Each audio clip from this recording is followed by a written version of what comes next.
welcome to another episode of the show called One Step. Let's talk about the journey. The podcast where we explore stories, we explore steps and strategies that have led to successful endeavors. And even if the endeavor wasn't successful, we still want to talk about it because it's an opportunity for us to learn and grow. Whether it is business, overcoming life challenges, to where we are today in our journey. I'm your host, Joel Bennett. Welcome to the show. I ask that you hit the like and subscribe. You don't want to miss this one. Today we have a very remarkable guest with us. He is the owner of a duck cleaning franchise business. He's going to correct me if I'm making any mistake here. And he is here to share his journey and steps and strategies that have brought him to where he is right now. And in addition, he is here to share, which we truly appreciate. Guys, welcome Mr. Juan Severino Asumu. Correct me if I butcher that just now, and my apologies in advance. Perfect. Right? I kind of researched the middle name because the middle name wasn't there just now. Yeah. Welcome, my brother. I truly appreciate you taking the time out to thanks for having me. jump on the show here. Yeah, thanks for having me. It's So a pleasure.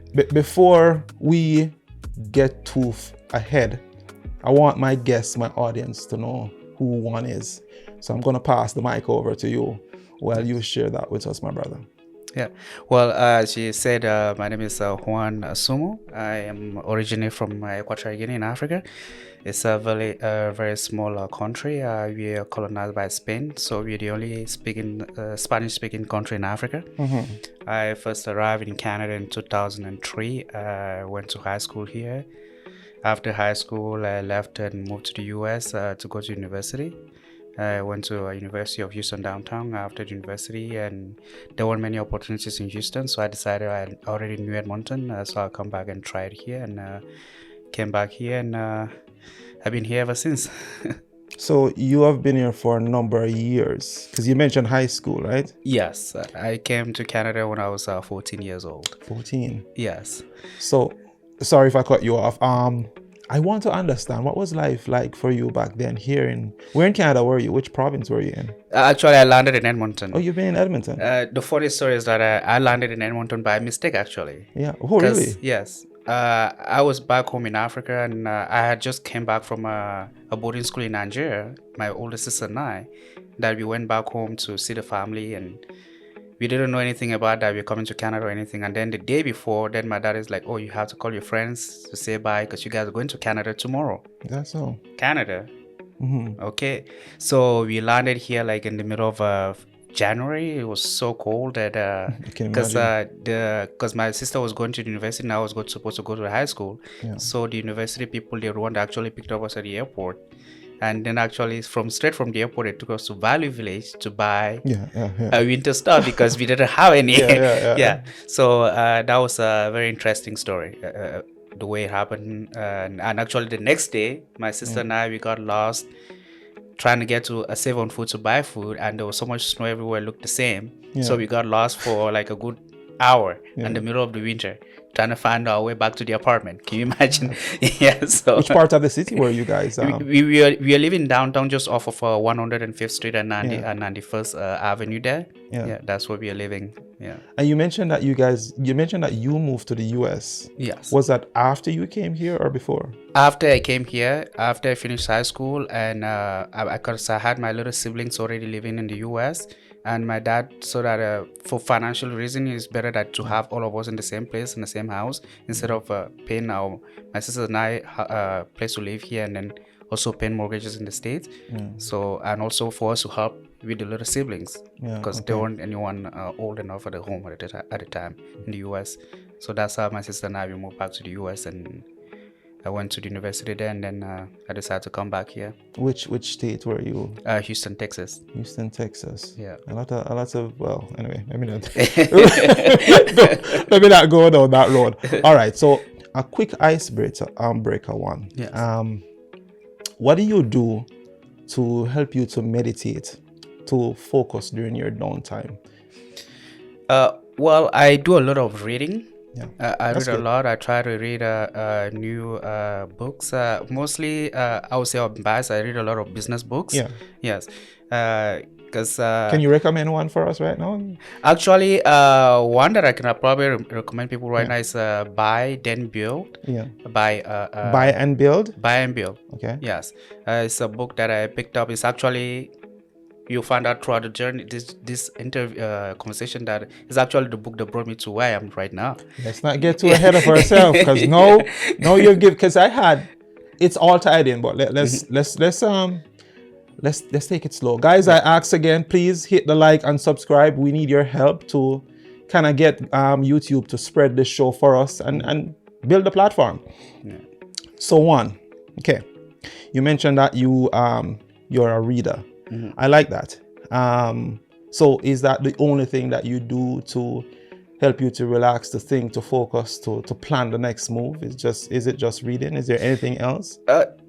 It's just mostly reading. I also like watching sports, and I'm a news junkie as well. Oh, nice. So I will scroll down and just read random news, and just try and get my mind a little bit out of the day-to-day life and things. Yeah. And prior to COVID, I was also coaching my daughter's soccer team. That's good. Yeah. What's the name of that team? Oh, it was just a community league thing. You want to give your daughter a shout out, because she's gonna watch that, you know. Oh, Amora. Shout out to Amora. Yeah, Amora. Yeah, I was coaching her team, and good stuff, man. Is it, you say soccer? Yeah, soccer. And you say you are a sports fan. What do you watch? Right now, I watch a lot of basketball and football. Who's your favorite basketball team? Oh, the Lakers, of course. I tell you, boy. Is it because you're in Canada? Why is that? No, I've always actually the Lakers by default right now, because LeBron James played for the Lakers. Yeah. I don't actually follow a specific team. I follow a player. Yeah. So wherever the player goes, so that becomes my team. If LeBron moves, yes. We've been packing our bags and moving different places. You're loyal. You're definitely a loyal fan, my brother. Definitely a loyal fan. All right. So let's kick this off. Could you share a bit about the business itself, and just give us the name too as well, so people can know? Yes. So the business is Modern Pure. Mm-hmm. We are indoor quality technicians. We are one of Canada's fastest growing franchise. Mm-hmm. The business started in Kelowna by a family. It's 3 generations now. And about 20 years ago, they decided to start franchising. Mm-hmm. So they pretty much on all major Canadian cities now, and I believe that the plan is that they're going to go to the States as well. Okay. And as far as I know right now, they're one of the top franchises in our industry. Yeah. When you want to franchise in our industry, they're the top. They kind of copied the model of what are they called? This junk company. Oh, I can't get the name right now, but they was on TV. Just Junk? Not Just Junk. They're a big company in the States. I'll remember the name. Yeah. So if you remember, just jump in, and then we'll pick up on that. Yeah. What were you doing before though, Juan? Actually, before that, my major is supply chain management. Yeah. I did supply chain management when I came back to Canada, and I got a job in the oil and gas industry, and I worked in the oil and gas industry about total of about maybe 12 to 13 years. Mm-hmm. And my journey of entrepreneurship kind of started when on my 10th year working one of the oil and gas industry here, they decided that my position was going to move to Buenos Aires in Argentina. Yeah. But I wasn't going to move there. Argentina, of all places. Yeah. So I was laid off. For a couple of months, and those couple of months I just tried to figure out what I would do with my life, and just thinking at the time I had a rental property, and one of my tenants, they ran on the middle of the night and they left a bunch of junk in the house. Yeah. So then I hired someone to come and take this junk, and then he quoted me the price of how much it costs to take this junk. I'm like, you know what, I'm doing it myself. So I did the junk. I removed the junk myself. I'm like, okay, I'm laid off right now. Maybe I should start doing junk on the side while I'm trying to figure out what I'm going to do in my life. Yeah.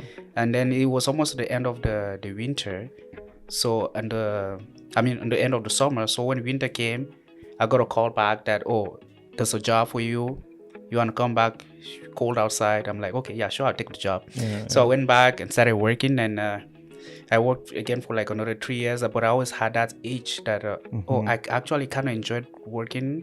No one telling me what to do. For yourself. Yes, and I can make my own hours. I can, like, if I make whatever I make today, it's all mine. So that's what I like. Okay, well, I should start looking for something to buy.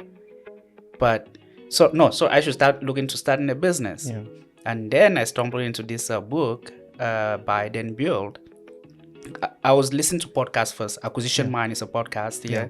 I don't know if we can give them a shout out. Of course, man. Yeah. So they're a big community of they teach you how to buy a business, not start one. It's called Acquisition Minds. Shout out to Acquisition Minds. Yes. So I was listening to them, and then they were talking about this book. Yeah. And then I went and bought the book. I ordered the book on Amazon, and I read the book. It's like step by step on way how to not start a business, but buy one. Yeah. Buy one that is already has revenues and everything to make the transition easy for you, given that many businesses, they fail at the beginning and people just want to keep starting, and there's an easy way out there to just buy one that is already established.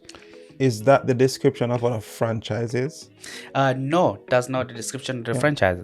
The franchise part, like I fell into this franchise, but actually I didn't know it was a franchise. Yeah. As I was saying, like I was looking for something. After I read the book, I'm like, okay, instead of starting something from scratch, I'm gonna buy a business just like you buy a house. Yeah. Yeah.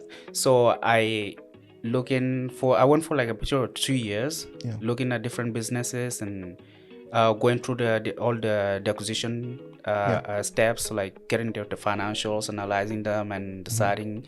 I made a few offers. Some of them they got rejected. Some of them someone else beat me up to it, and this one came along and they accepted the offer. And then it was during discovery that I actually found out that this is actually a franchise. It wasn't just a mom and pop business that I was buying. I was buying into a corporation as well. So for those who don't know what a franchise is, can you expand on that just a little bit more? Yes, a franchise is a good way. Like, I'll be biased here. A franchise is a good way to start, like, because you will have all the support. They already have name recognition. They have all the systems set up for you already. All you just have to do is follow the systems that they have set up for you, and the rest will the rest of the things will be easy for you instead of you starting from scratch.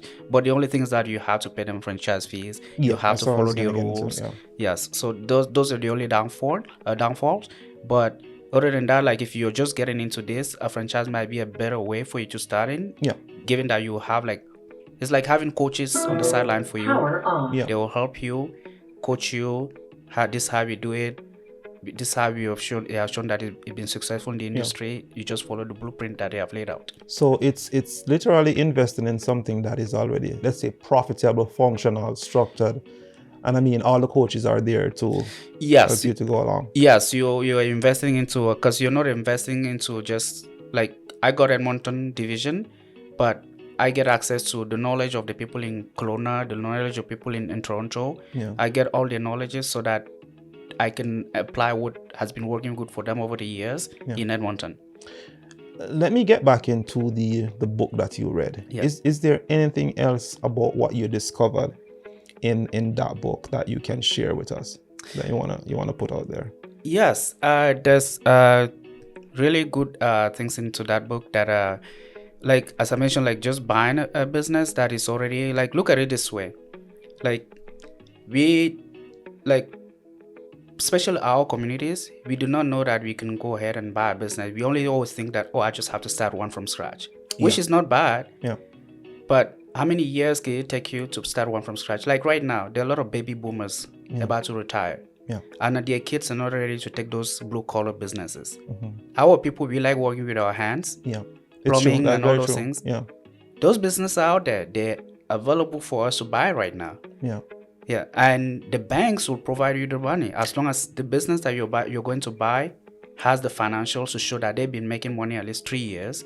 The bank will give you 80% of that money so that you can purchase a business. So it's something that when I read that, I'm like, oh, so it's almost like buying a house. Actually, better than buying a house because I'm getting money.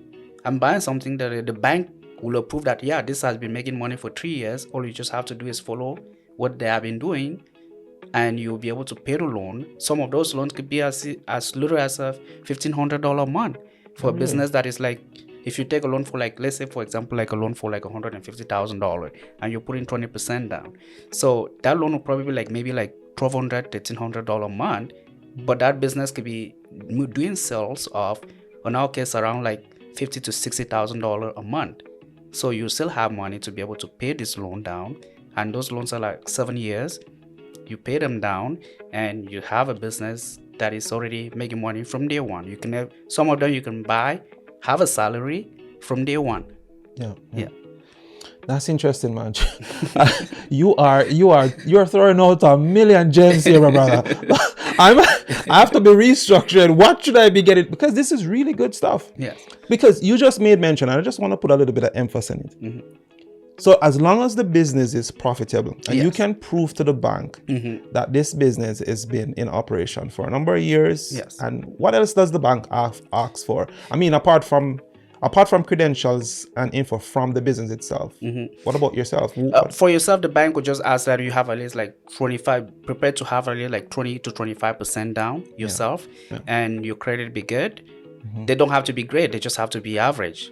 Just like when you purchase a house, your credit just needs to be average. And that's what the bank will look at. And then the business plan, easy. You can just go online and just follow the blueprint to make a business plan. And actually, it's not actually because if you actually go to traditional banks are going to create things a little bit harder for you. So there's BDC, which specializes only on small business loans.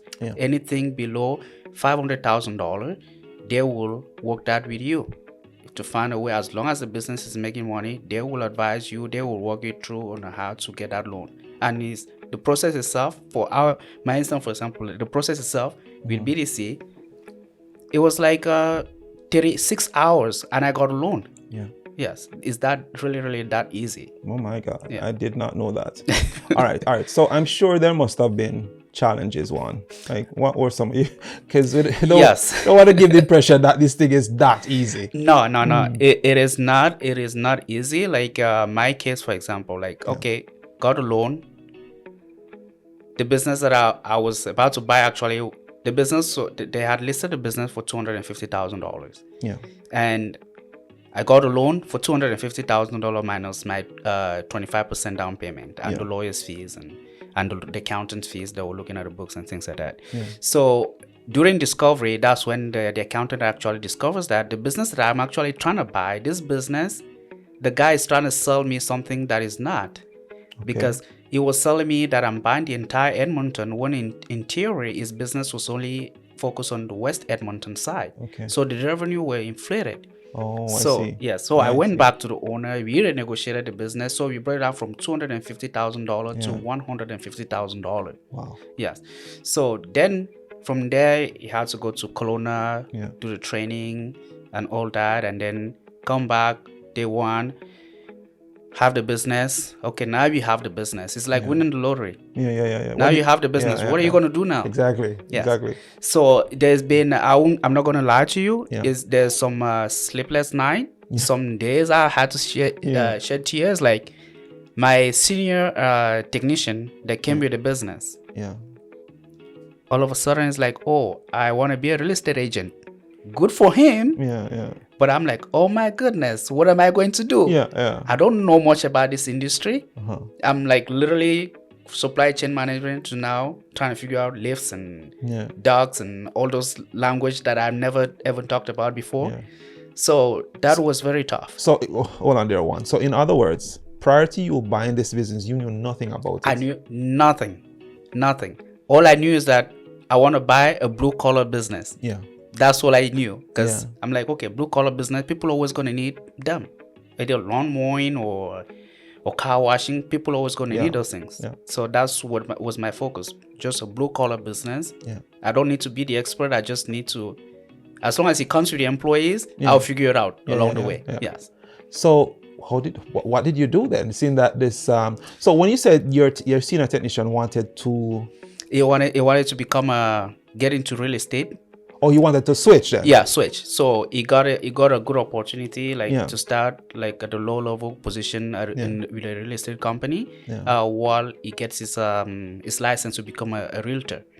Yes, and this guy literally, he knew everything, like all the commercial jobs, how to do all those commercial jobs, what type of leaves certificates you should have. He had everything. He knew everything. So the hope was that you would buy the business, get this guy going, and learn as time goes by. Exactly. Build your experience. But he decided to quote unquote jump ship. Yes. His own personal reasons. Right? Exactly. Yes. So how did you figure it out? Well, like, first of all, I was like, oh my God. I was like, I don't know if I can use the language I used when he called me and tell me that. I was like, what the hell? So, but I'm like, well, we're here now.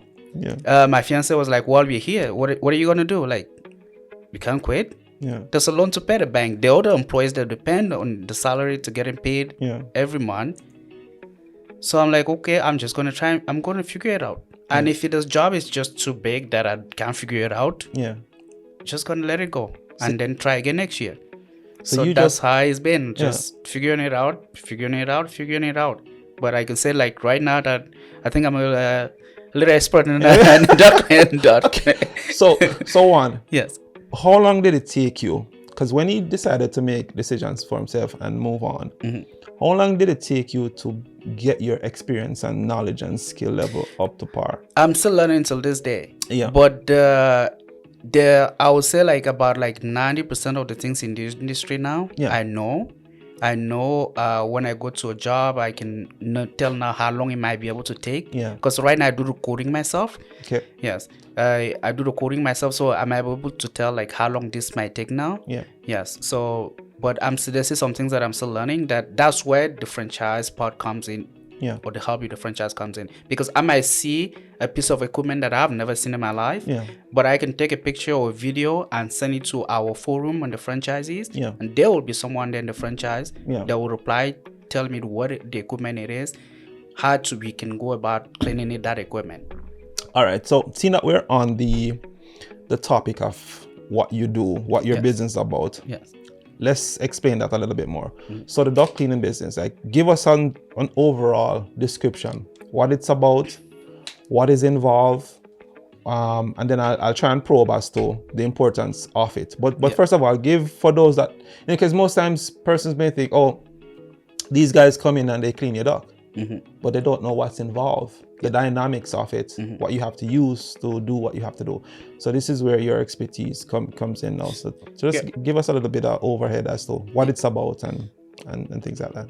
Yeah. So for us in our industry, like actually we I would say like we are what's the most expensive car that you can think of? Tesla. Yeah. So we are like the Tesla. Yeah. The rest of the people are like Toyotas. Yeah. It's just the way our service comes in. Like on average, we spend an average of 2.5 hours at a single home. Yeah. The technician only does 2 jobs a day. Yeah. Yes. It's not major. Yeah, because we take our time. Yeah. We make sure that we go through the vents, every single vent in your home. You go in and clean it, sanitize it, make sure that we leave your home better than when we came in. Yeah. So that's what differentiates us from the rest of the people in the industry. Yeah. And that's why we charge big bucks than any other body else in the city. We charge the highest. And that's why we also the number one. We work with the restoration companies, strata companies, condominiums. Yeah. We work with them because our service is, we have a Canadian call center, so that when you actually call, you're speaking with somebody in Canada that is sitting in Kelowna head office.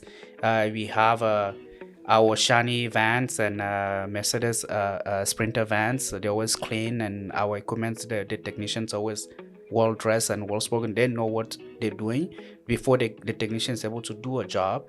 they do school training, and then they also do hands-on training. Yeah. Yes, and then they get a certification before they can come to your home and be able to start cleaning it by themselves. Okay. Yeah. Why is it important?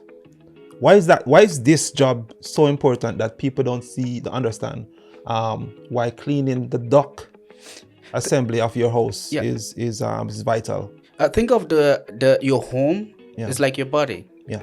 And the ducts are like your lungs. Yeah. So all the air that's circulating outside, that air goes inside your home. Mm-hmm. So you come in to clean those vents, which is like the lungs of your body, so that you have a fresher air coming back in. Because every time air comes into your house, it brings dust. Yeah. Over the time, that dust accumulates, and that can start creating bacteria and different particles that you will be sitting inside the home and breathing.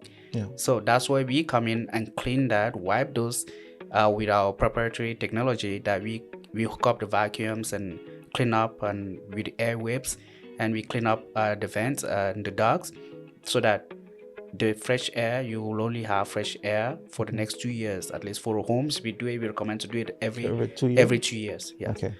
One, let's dig into the psychology of this job itself. Mm-hmm. I bet you that there might be people out there who thinks that this job is like some kind of a low quality, like a janitorial, base level job, and they don't understand why it is that you choose this path, and you are probably doing excellent for yourself. Now, the question I want to ask, did you ever think that, maybe individuals are going to think I'm doing something of low value, and and I could be a lawyer or a doctor or something in finance? Like, did you feel that way when you first decided to buy this business and start? Did anybody criticize? Give it to us raw. Yeah. Because we want to get over this false narrative that you need to be doing stuff that matches the status quo of what society considers to be the elite profession. And then we have young people who are coming up, and because society tells them that this is what they need to do, and they gravitate to something that they don't even love, but because it is known to be reputable. So can you share, what's the story on that psychology part? Did you get any blowbacks as to why are you doing this? This is low, and this you could be doing better, and so forth? Oh, I definitely got that. Yeah. I got that. It's like I remember one of my friends asking, like, why do you want to clean ducts? It's dirty, it's dusty, well, it's going to be dirty. Yeah.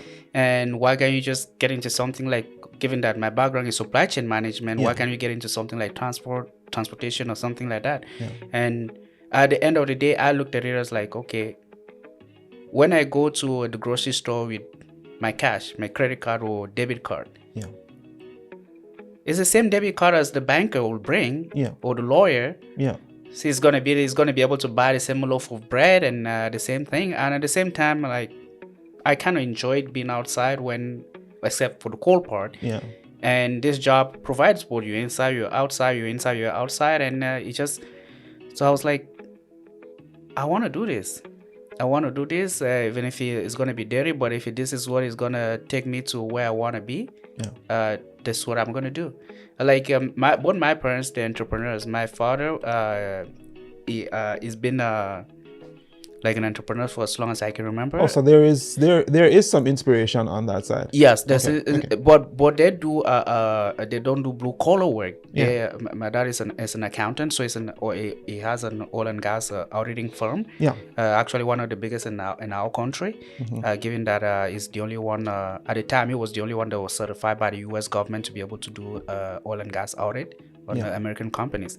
So that was already kind of instilled in me that I have to do something. But it just happened to be that it's going to be blue collar, because when I looked at it, it's like blue collar, people are always going to need plumbing, because I don't want to stop here cleaning dogs.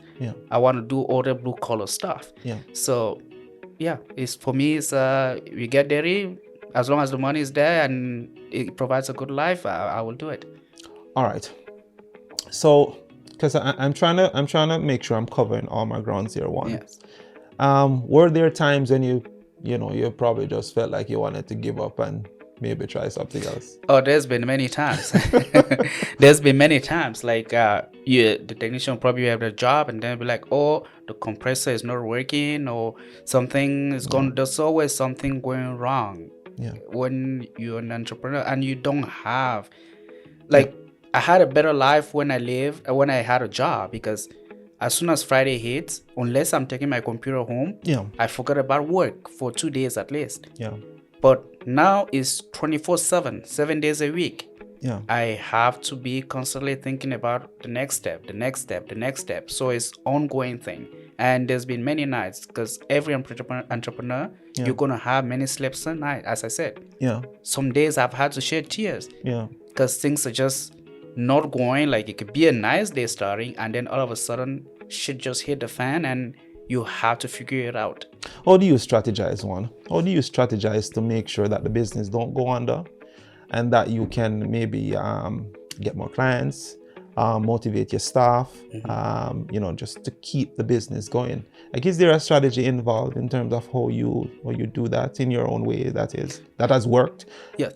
So far, like, having a calendar has been really been helpful for me. Yeah. Having a calendar to be able to remind me and how things. Well, this was before I got a virtual assistant, but before I just kept everything on my calendar and try to attack the bigger issues one day at a time. And if I can't finish it today, there's always tomorrow. That's one thing that I've kept in mind, that there's always tomorrow. I'm not trying to do everything today. I'm not trying to get all the clients today, but little by little. Quick a little story. There's a client here. Yeah. It's one of the biggest condominium management companies here in Edmonton. Yeah. I've been following this client now for 7 months. Yeah. To try and get a contract. Ah, nice. Yeah. So it's little by little. It seems like every time we meet, I'm chipping into something. Yeah. Every time we meet, I'm chipping into something. Yeah. So maybe that might not happen today. Maybe it might happen next year. Yeah. But every day, just little by little, it builds up. Okay. That's a good strategy. So how many team members do you have? I currently have 4 technicians, and myself, and then also the virtual assistant. Oh, okay. Okay. And so that's the team. Yes, that's the team. That's the core team. Yes. And I'm in the process of hiring one now, and then one starting on Tuesday. So, question 1: are you looking to mentor? Let's say someone who is watching the show right now. Yes. They're not working, but they run into this script, and they're getting ideas now. Mm-hmm. Are you right now interested in taking anyone on and maybe mentoring them? Oh yes, definitely. I love talking about these things, because only by talking about it, and maybe somebody might be able to, like, oh, I want to do this too. Yeah. Maybe it might not be dog cleaning. It might be like he wants to cut grass. Yeah. And then he can also just come and get the processes that we already have and implement that into whatever he wants to do. Yeah. Yes. All right. So perfect opportunity to pivot and tell the viewers, our listeners, how they can find you, what platform you're on, and let's say you want to inspire someone to give this a try if they're interested. Mm-hmm. How do you go about that? But first, just tell us where they can find you. So we have a website, morethanpure.com. You can go in there if you want a book or whatever. You can go in there, and you can also reach me at Juan Asumu 12 on Instagram. That's my personal Instagram. I'm always reachable there. You can also just call the number on our website and be able to reach us. What's the long-term goal for the business, Juan? The long-term goal for the business right now, actually on May 1st, I've negotiated another business that I'm going to be taking over May 1st. Yeah. That one is a loan business. Mm-hmm. So I want to attack just the residentials and commercials. Yeah. And this one just came to me. Actually, when you're in this space, deals start coming to you. Yeah. Like this deal, I got it through somebody that knew that I was interested. Mm-hmm. So he brought me this deal, and the number looked good, and I agreed on the pricing. And this one, I'm not using the bank. Yeah. I'm doing seller financing. Seller finance. Explain what that is. So that the owner is actually going to act as a bank. I give him a down payment, and then every month I just give him some piece of the money. Wow. So yes, and this business is already, because somebody will not do a seller finance unless they believe in their business. Yeah. Because they know that that's why I'm going to get paid from the business that I'm selling. So, but will you be the owner until you pay off the total? Yes, from day one, May 1st, I'm going to be the owner. Actually, I was going to take over this winter, but I'm not ready yet. So I prolonged that. Okay, I gave him the money now, but I want to take over May 1st, because then I will have the places set up and everything so that I can attack the season. Okay. What's the cost before we get into that new one? Yes. What's the current cost now to have your house, your duck clean? Right now in Edmonton, we are charging $3.99. That's the first 15 events, and we also every additional event we charge $9. Anything else outside of Edmonton, our starting prices are $4.20. Let's see if we can run a little business promotion here, Juan. Yes. So, Juan, for anyone that is currently watching this show now, yes, they've watched a script, they've discovered you. Yes. Are you willing to give them a discount? Oh yes, if they can say, Juan, I watched a script with you on One Step. Yes. I want the discount. So are you willing to give them a discount to have their clean? Yes, definitely. Okay. As long as they say that they watch me on One Step, and they can go online and book, and then message me that I watch you on One Step, and then I will apply the discount for them. Y'all owe me, you know. So everyone, book your dogs. It's the season. Drive and cleaning, because we don't only just do dog cleaning. We also do drive and cleaning. We also do What is drive-in cleaning? Oh, we just clean your drive vents, the hose that goes through that connects to your drive vent. Okay. Do you actually know that drive vents are the leading cause of house fires in North America? Why is that one? Because they get clogged with the lint. Yeah. So they catch fire when they get overheated. Okay. So they're the leading cause of fires in North America.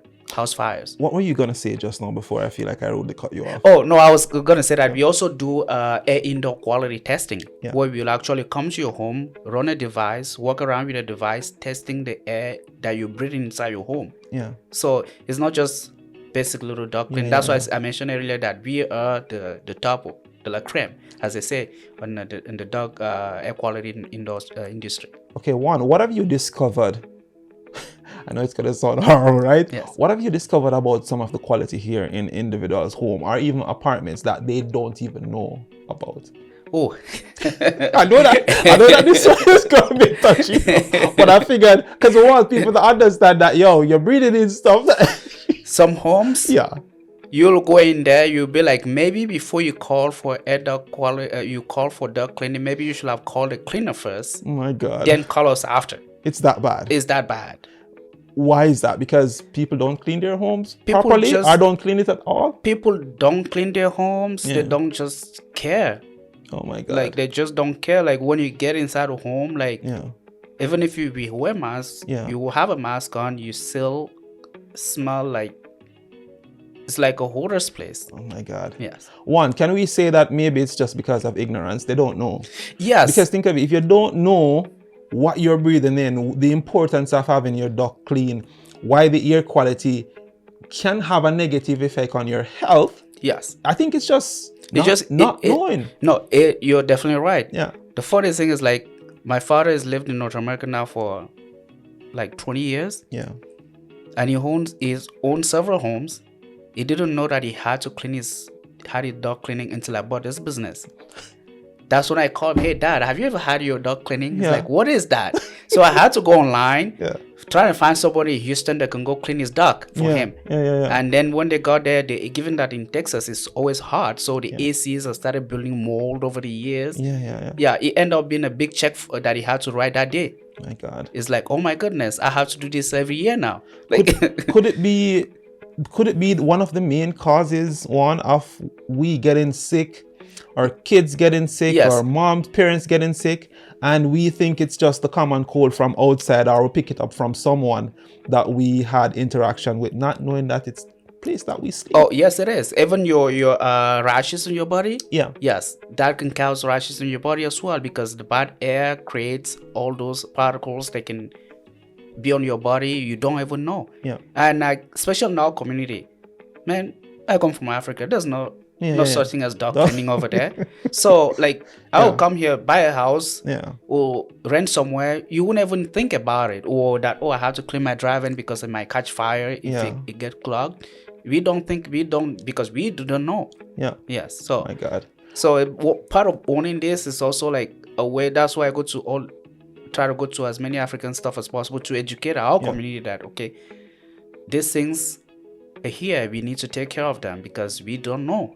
We don't know. Is there any awareness video on your website that shows some of these things that people might not know why it's so important? Do you have any? We just have pamphlets at the moment. Yeah. Pamphlets that we do pass around and to show people and yes, that's what we have so far. Yes. I think it would do your business good, more good, I would say. If there's a little promotional video, even if it's to put, feel like I'm about to promote myself. Even if it's to put a little, I'm gonna do a short of this video of you explaining why this is so super important and what people might not be aware of. Because I think for the most part, when they go on your website, okay, I'll give you a scenario. And let's say, I know that I need to get my ducks clean because it's been like 5 years. Yes. Right? And but then again, I'm thinking to myself, because I'm cheap, right? I'm thinking to myself, I don't see why. I've been okay. There's no problem. But then when I make the first step to go on your website to, let's say, maybe hire you to come and get my house clean. Yes. But then my drive to go there was maybe 30%. But then when I go on your website and I see your video of the importance and what I might not know, then my drive now is what? Maybe 60-70%. Exactly, so even if I had doubts on applying, paying to get the job done, now I definitely know I definitely need to get it done like right now. Yeah. So I just feel like that would do a whole lot of promotional good. Oh yes, definitely. And actually for like a commercial building, because we do a lot of like our business is like 70% commercial, 30% residential. For commercial buildings, actually we will come in free of charge and do a free inspections. And that inspection you get pictures of your dogs. Yeah. And with a report. You can decide to hire us or hire somebody else after, but you get this free inspection done for your business or the place of work, so that you can have a peace of mind that this is what I might be, myself or my employees might be breeding. So we do provide that free of charge. All you have to do is just call center, and then we book it, and then we send a technician, and then they'll come do the inspection. Is free, and then we leave you with that inspection. We provide you the report. So apart from rashes, Juan, that poor air quality causes, is there any other illnesses that you think it's important that people know of? Well, people with asthma are very susceptible to bad air quality. Yeah. Yes. So, like beside the rashes and like white people, they will start like having like those rashes turning red. Yeah. Yes. So for us, it's like just bad breathing, like you're breathing bad things, and that can lead to other causes later. And I mean, I don't need to sound like so scary, but it's what it is. If you're breathing bad air, constantly breathing bad air, it can cause bad effect in the future. It's just that. All right, so I'm gonna ask you a exit breaker. Yes. Let's say you could go back in time, right? What would you change or do different if you had that opportunity, that is, to go back in time? What would that be? If you had to go back in time, I'd probably start this a little earlier. You would? Like this journey a little earlier, because then what I know now, I will have known that long time ago, and then I'll probably be a little bit further than where I am right now. Yeah. But at the same time, it's like I enjoyed the work that I did before. I learned a lot. The job that I did before, probably if I didn't do that work before, I'll probably not have the courage to be able to go ahead and get into something like this. So there's really not much that I will change if I had to go back and change anything. Maybe just start it a little bit earlier, because one thing was like, okay, I want to do it, but I also was like, I'm going to do it next year. I'm going to do it next year. I'm going to do it next year. Procrastination. So, and I guess maybe that was just the fear that, okay, I have two kids. I quit my job. Then what? There's mortgage. Yeah. We need to eat. What is gonna happen? And so I was like, what? If I don't do it now, I'm never gonna do it. Yeah. So, but now I think I could say that I'm happy. There's a lot of sleepless nights. Yeah. But I am happy. I might not be making the salary that I was making when I worked at a corporation right now. Yeah. But I am happy with the steps that I'm taking to be able to control my own future. Well said, my brother. Any last encouragement before you go? I'm just saying, like the community, like there's no only the only way to. We don't only just need to start from scratch. There are a lot of blue collar businesses, lawn mowing, name it. There are many of them. Those people, they're about to retire. Yeah. It's our time. We like working with our hands. It's our time to buy these businesses. As I mentioned, some of these businesses, you don't even need to go to the bank. Yeah. Just have some money down, talk to the seller. He's going to do seller financing for you because he doesn't want to do it anymore. He wants to go sit in the beach somewhere in the south in the winter. They will literally just hand you the business because their kids, they don't want to do it. Yeah. That's one thing I found out. These people that own this business, their kids, they want to like start an app. Yeah, yeah. We can take over these businesses and maybe grow them. Yeah. Yeah. Well said, Juan. Do appreciate you coming on, my brother. Oh, thank you for having me. Of course, man. The show is called One Step. We ask that you hit the like, hit the subscribe. There's lots more stories to come, man. And we do want to thank Juan for jumping on and sharing his journey, my brother. Do appreciate it. Thank you. Shout out to all your family, friends, supporters, and those that have been alongside you during the whole journey. Is there anyone you want to shout out while you're here, Juan? Oh, well, I want to shout out to my fiance. She's been... you need to have someone like her beside you that believes in you. Even some days that I don't believe in myself, but she's always there encouraging me that, hey, keep going and the sun is gonna come. So Samantha has been a really big rock in my life, and obviously my kids, they've been through this journey with me. And my family, even though I don't have my family here by myself, blood family, but they supported me from afar, and my close friends and keep encouraging me. That's all you need. You need your community to be able to do this when you get into this thing, because it gets rough. I need not say anymore. I appreciate it, man. Thank you. Thanks again. Thanks. Show is called One Step. My name is Joel Bennett. You all have a good day. Take care. Bye. That was good.